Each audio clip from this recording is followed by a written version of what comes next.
नमस्कार, मध्य प्रदेश की महा डिबेट देख रहे हैं आप। मैं हूं आपके साथ प्रशांत कटारे। तो मध्य प्रदेश में इस बार हुए नगरीय निकाय चुनाव खासे चर्चाओं में रहे। राजनीतिक दलों ने जिस अंदाज में ताकत झोंकी, उसने विधानसभा चुनाव का एहसास करा दिया।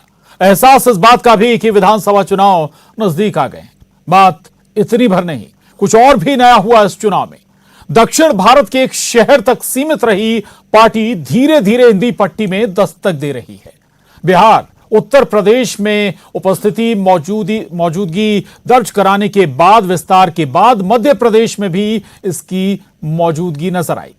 एआईएमआईएम ने एमपी के निकाय में उपस्थिति दर्ज कराते हुए कई वार्ड पार्षद सीटें जीत लीं, कई सीटों पर दूसरे स्थान पर रही और अब संगठन विस्तार की तैयारी है। इधर आप यानी आम आदमी पार्टी ने भी निकाय चुनाव के माध्यम से एमपी में उपस्थिति दर्ज कराई है। हालांकि दो दलीय राजनीति का केंद्र रहे एमपी में दोनों बड़े दलों की इस पर अपनी अपनी राय है। तो वाकई एमपी में वोटर को तीसरा विकल्प मिलेगा या साबित होंगी मौसमी पार्टियां, ये सवाल भविष्य के गर्त में है। लेकिन इतना तो तय है कि सियासी दलों को कुछ तो डेंट लगाएंगे ये नए नवेले सियासी दल। मध्य प्रदेश के निकाय चुनाव में केवल कांग्रेस बीजेपी के लिए लिटमस टेस्ट नहीं थे, बल्कि इन चुनावों में बहुत कुछ नया हुआ। मसलन दो नए सियासी दलों की एंट्री हुई। केवल एंट्री ही नहीं हुई, बल्कि उपस्थिति भी दर्ज कराई। एमपी की सियासत में ये नए खिलाड़ी हैं एआईएमआईएम और आप। अब इन दलों ने संगठन को विस्तार देना भी शुरू किया है। ओवैसी की एआईएमआईएम उत्तर मध्य नरेला विधानसभा में सदस्यता अभियान चला रही है, तो भोपाल में 50 से ज्यादा कांग्रेसी कार्यकर्ताओं ने एआईएमआईएम की सदस्यता भी ली। मध्य प्रदेश का जो एमआईएम का मिशन है, उस मिशन की शुरुआत करते हुए शहर भोपाल नरेला विधानसभा का आज हमारा सदस्यता का अभियान आज से यहाँ से शुरू हुआ है, जिसमें सैकड़ों कांग्रेस से छोड़कर आज लोग यहाँ पर आए जिन्होंने सदस्यता को ग्रहण किया है। आज लगभग 50 से 100 लोगों ने लगभग कांग्रेस छोड़कर आज सदस्यता ली है एमआईएम की। हालांकि इससे पहले भी समाजवादी पार्टी, बहुजन समाज पार्टी जैसे क्षेत्रीय दलों ने एमपी में आधार बनाने की कोशिश की, लेकिन कुछ जगहों को छोड़कर असर नहीं दिखा पाए। लेकिन क्या आम आदमी पार्टी और एआईएमआईएम यानी ऑल इंडिया मजलिस इत्तेहादुल मुस्लिमीन बीजेपी कांग्रेस को कोई बड़ा डेंट दे पाएंगी? क्या कहती है बीजेपी कांग्रेस, सुनिए। जो मध्य प्रदेश की धारा है वो कांग्रेस और भाजपा के बीच में है और ये संतुलन कायम रहेगा। वोट कटुआ पार्टियों के रूप में समय समय पर चाहे निर्दलीय हों, चाहे छोटी छोटी पार्टियां हों, वो जन्म लेती रहती हैं, लेकिन लंबे समय तक एक स्थापित राजनीतिक विपक्ष के रूप में सामने आने के लिए बहुत संघर्ष करना पड़ता है।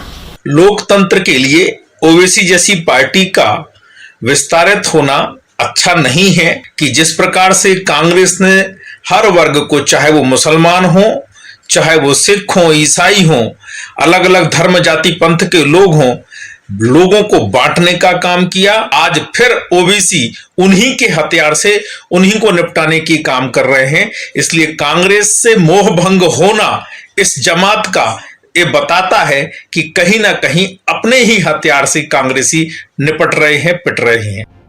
अब तक दो दलीय राजनीति का केंद्र रहे मध्य प्रदेश की सियासत बदलने जा रही है क्या? एआईएमआईएम ने कई राज्यों में मुस्लिम मतदाताओं में अच्छी पकड़ बनाई है, जबकि आपने भी कई राज्यों में दूसरे दलों के वोट आधार में सेंध लगाई। अब एमपी में इनका हाल भी सपा बसपा जैसा होगा या फिर वाकई तीसरा विकल्प बनने की राह पर हैं एआईएमआईएम और आप? ये वक्त तय करेगा। Bureau report, news 18, Madhya Pradesh, Chhattisgarh.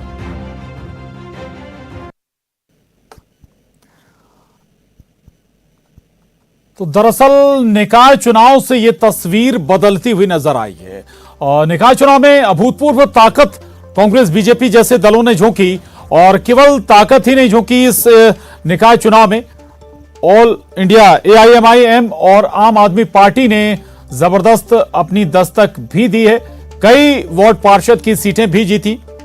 और लेकिन दूसरी तरफ अगर हम जिक्र करें एआईएमआईएम का, तो अब विस्तार शुरू कर दिया है, अपने सदस्य बनाना एआईएमआईएम ने शुरू कर दिया है। अब यह देखने वाली बात होगी कि ये शुरुआती जोश है या फिर वाकई में ये तस्वीर हमें पूरे मध्य प्रदेश में बनती हुई नजर आएगी? यही सवाल आम आदमी पार्टी को लेकर भी है कि क्या पूरे प्रदेश में ये उत्साह बना रहेगा जो कुछ जगहों पर देखने को मिला है। कई बार निकाय चुनाव में जो कैंडिडेट जीतते हैं वो उनकी खुद की क्षमता की वजह भी होती है। चर्चा करने के लिए तीन खास मेहमान हमारे साथ इस डिबेट में जुड़ रहे हैं। दुर्गेश केशवानी जी हैं, प्रवक्ता बीजेपी, अजीत भदौरिया जी हैं, प्रवक्ता कांग्रेस। बहुत स्वागत है आप दोनों का। और साथ ही न्यूज 18 संवाददाता मनोज राठौर भी हमारे साथ इस चर्चा में जुड़ रहे हैं। मनोज, आज 50 से ज्यादा कांग्रेस कार्यकर्ताओं ने कांग्रेस के जो कार्यकर्ता थे AIMIM का दामन थाम लिया। ये केवल शुरुआती, हम इसे बुलबुले कहें, शुरुआती उत्साह कहें, या वाकई में कोई बड़ा टारगेट सेट किया है AIMIM ने पार्टी विस्तार का मध्य प्रदेश में? अगर वाकई ऐसा होता है तो फिर इसके दूरगामी परिणाम भी होंगे। मनोज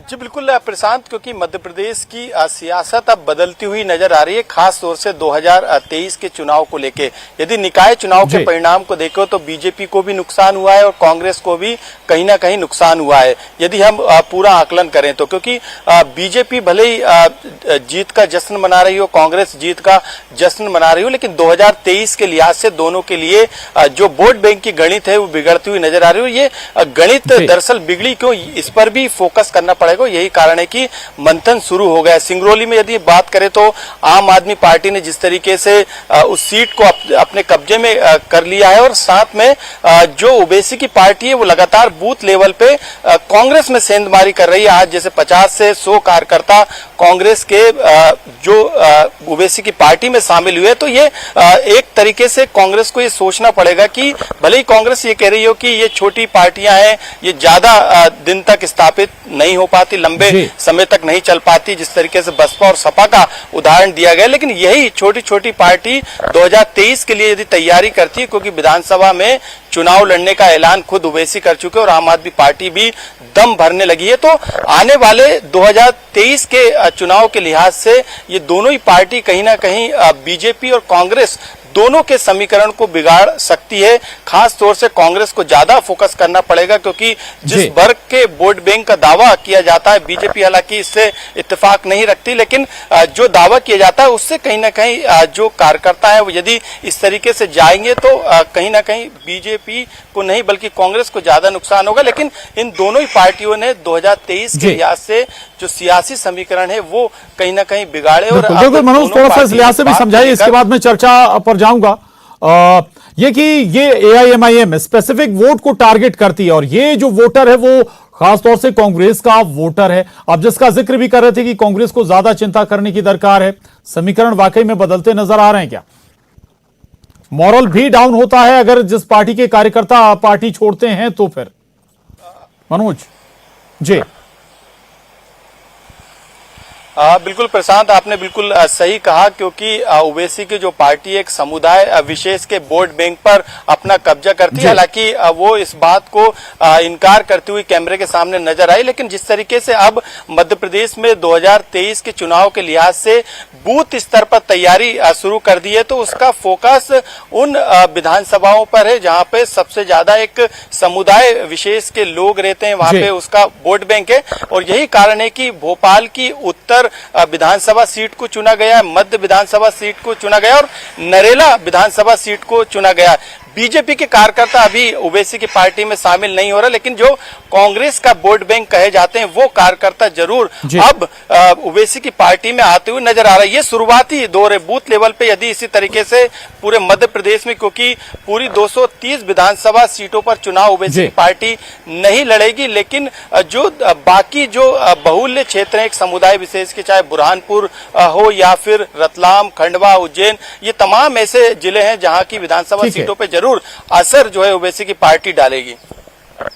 बिल्कुल, चलिए बहुत शुक्रिया मनोज, आपका धन्यवाद इस महत्वपूर्ण बिंदुओं को रखने के लिए सामने। इन्हीं बिंदुओं पर चर्चा हम आगे बढ़ाएंगे। अजीत भदौरिया जी, एआईएमआईएम अगर विस्तार कर रही है तो जो पहली नजर में अगर जो परसेप्शन बनता है वो बीजेपी नहीं कांग्रेस के अगेंस्ट परसेप्शन बनता है। कांग्रेस के कार्यकर्ताओं ने पार्टी भी छोड़ी 50 से ज्यादा, और फोकस भी उसका एक पर्टिकुलर वोटर पर है, जो वोटर सीधा आपसे जुड़ा है। कैसे एनालाइज कर रही है पार्टी से?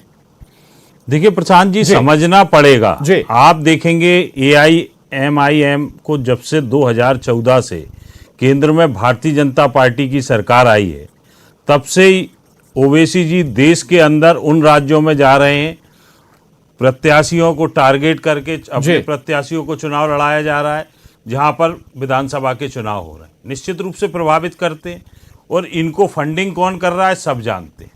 हिडन फंडिंग हो रही है, भारतीय जनता पार्टी की बी टीम के रूप में काम कर रहे हैं, चाहे वो ओवैसी जी हो या आप और केजरीवाल जी हो। केजरीवाल जी की आप पार्टी देखेंगे आप, जहां भारतीय जनता पार्टी की स्वीकारोक्ति जब से भारतीय जनता पार्टी का गठन हुआ है तब से लेकर अनेकों राज्यों में भारतीय जनता पार्टी की स्वीकारोक्ति नहीं हो पाई।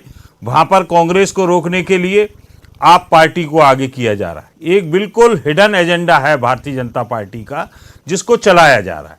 और भारतीय जनता पार्टी धार्मिक उन्माद की राजनीति करती चली आई है, वही धार्मिक उन्माद की राजनीति ओबीसी जी करते चले आ रहे हैं। दोनों बी टीम है, आम आदमी पार्टी और एआईएमआईएम बीजेपी की। आपने सरकार आम आदमी पार्टी के साथ आप लोगों ने मिलकर सरकार बनाई थी दिल्ली में। देखिए, मुझे ऐसा लगता है कि आम आदमी पार्टी के साथ कांग्रेस ने कभी मिलकर सरकार नहीं बनाई।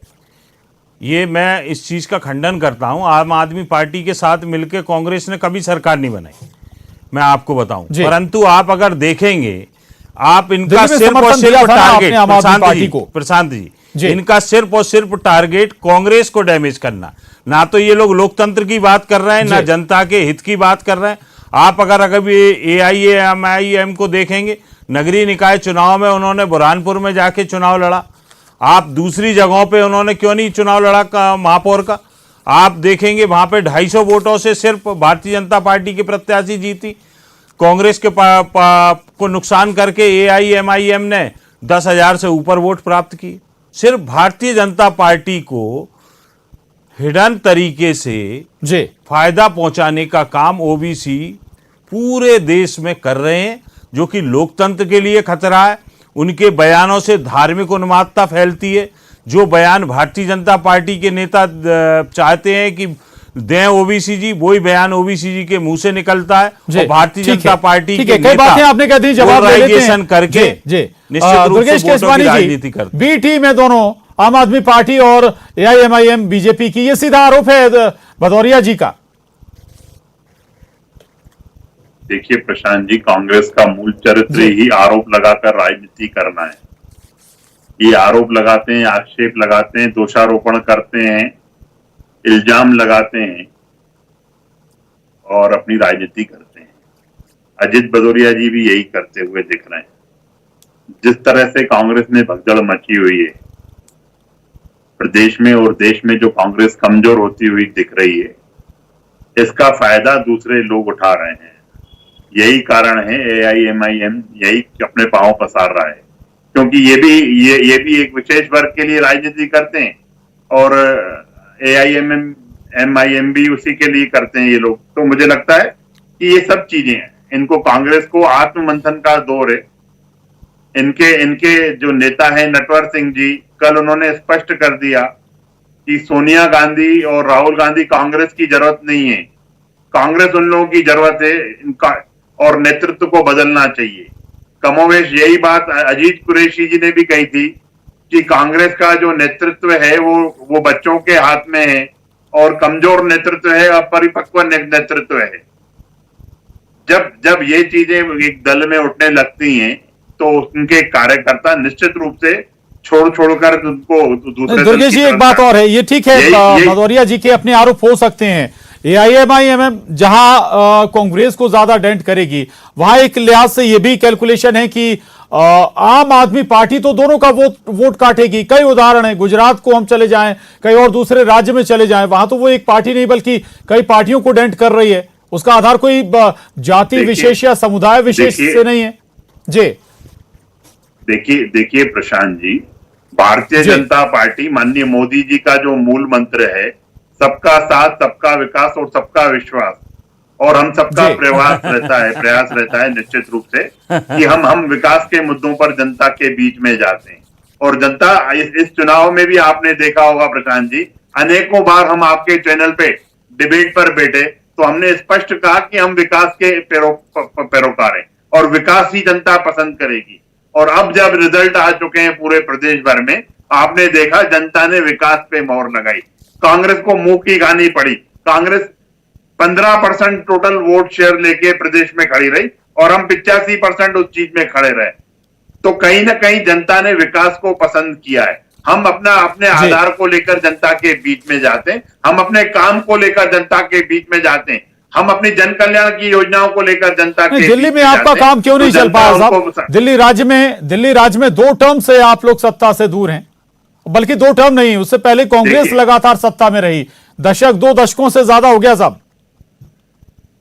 देखिए प्रशांत जी, निश्चित रूप से जहां हम हार रहे हैं, हम वहां स्वीकार कर रहे हैं उस हार को, जनता का जनमत हम स्वीकार कर रहे हैं, पर एक मजबूत विपक्ष के रूप में हम वहां खड़े हैं। जनता के हितों की रक्षा का अगर काम कर रहे हैं तो हमारे हम विपक्ष में रहकर कर रहे हैं वहां पे। और निश्चित ही हार जीत परिणाम है, कोशिश करना हमारा काम है। हम पार्लियामेंट से लेकर पार्षद तक के चुनाव गंभीरता से लड़ते हैं और हमने हर अच्छी बात है, गंभीरता से लड़ते हैं और लड़ना भी चाहिए सियासी दलों के। इस बार दोनों लोगों ने चुनाव में दोनों सियासी दलों ने गंभीरता से लड़ा। भदौरिया जी, अब आप कह रहे थे कि बी टीम में आम आदमी पार्टी और AIMIM, ये बताइए दिल्ली में तो आम आदमी पार्टी की सरकार है, उससे पहले आप लोग सरकार में थे, बीजेपी लंबे समय से वहां से दूर है। पंजाब चले जाएं, पंजाब में तो कहीं है ही नहीं बीजेपी, बहुत छोटा सा हिस्सा था सर, वहां कहां से बी टीम हो गई? ये कैलकुलेशन केवल सियासी परसेप्शन बनाने के लिए है? मैंने देखिए आदरणीय प्रशांत जी प्रारंभ में ही इस चीज को स्पष्ट कर दिया था कि जहां भारतीय जनता पार्टी की स्वीकारोक्ति नहीं हो पाई, जब से भारतीय जनता पार्टी का गठन हुआ, देश के अनेकों राज्य ऐसे हैं, वहां भारतीय जनता पार्टी ने हिडन एजेंडा लागू किया, जो दूसरा दल था उसको आगे किया कि कांग्रेस को कैसे डैमेज किया जाए, क्योंकि राष्ट्रीय परिदृश्य में सिर्फ विकास की राजनीति को, विकास के मॉडल को पेश करके कांग्रेस पार्टी आप ही लोगों के पास इसका जवाब नहीं है, इसका मतलब जी जवाब नहीं है आप लोगों के पास इस कैलकुलेशंस का, या फिर इस जो आप कह रहे हैं कि सियासत बीजेपी कर रही है? नहीं, बिल्कुल निश्चित रूप से कर रही है। केंद्र में जब से भारतीय जनता पार्टी की सरकार बैठी है, तब से ये लोग हिडन एजेंडा चला के, इनके राष्ट्रीय नेतृत्व ने आप देखेंगे हमेशा एक चीज कहा, कांग्रेस मुक्त भारत, जबकि कभी कांग्रेस पार्टी इतने सालों से सत्ता में रही देश के आजादी के बाद, कांग्रेस ने तो कभी नहीं कहा किसी भी विपक्षी पार्टी के लिए कि विपक्ष मुक्त भारत। 2 सीटों पे भारतीय जनता पार्टी रही, कांग्रेस ने कहने पर से कुछ हो जाता है। अभी भी आप सबसे बड़े दल हैं विपक्ष में, नहीं, पर ये इनकी मानसिक मनोवृत्ति। आखिरी प्रतिक्रिया केसवानी जी, कम शब्दों में डिबेट खत्म करेंगे प्रशांत जी। ये बार-बार एक हिडन एजेंडे की बात कर रहे हैं, पूरी डिबेट में हिडन एजेंडा लेके लगे रहे। हिडन एजेंडा सिर्फ ये है कि हम जनता की सेवा करते हैं, 5 साल सेवा करते हैं, 365 दिन करते हैं, 24/7 करते हैं, इसलिए वो हिडन एजेंडा जनता हमें हमेशा आशीर्वाद देती है। यही कारण है 2003 में, 2008 में, 2013 में, और अभी जनता हमें ठीक है। हालांकि ये हिडन एजेंडा इसका जिक्र कर रहे हैं, ये 2023 में क्या इम्पैक्ट डालेगा, ये दोनों पार्टियां जिनका हम जिक्र कर रहे हैं, ये किसको ज्यादा डैमेज करेंगी, या फिर वाकई ये मौसमी पार्टियां, ये बहुत हद तक तस्वीर साफ हो जाएगी 2023 में।